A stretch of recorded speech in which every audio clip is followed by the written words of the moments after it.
Ало. Ало, Бебчо, знаеш ли какъв ден е днес? Разбира се, 60 годишен на Мило.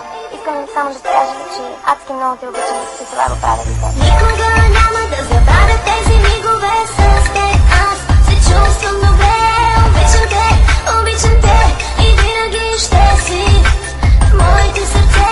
Никога няма да забравя тези мигове с теб. Аз се чувствам добре, обичам те и винаги ще си в моите сърце. Помниш ли преди година, след като се запознахме, разходката в морската градина и как чувствата признахме? Бяхме двама непознати, две тела с една душа. Тайно надявах се да вярваш от пръв поглед в любовта. Надявах се като малко дете, мислех си и гледахте, мечтаех си, сънувахте, представях си, че двама сме. Една единствена звезда огря моята душа и това си ти. И през деня и през нощта. Чувстваш ли как всичко в мене крещи?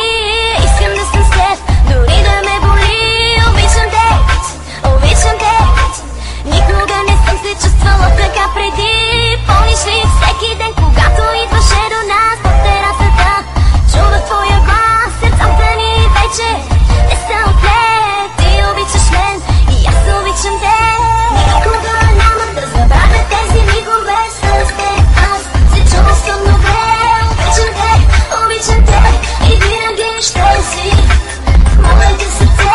Никога няма да забравя тези мигове с теб. Аз се чувствам добре, обичам те и винаги ще си в моите сърце.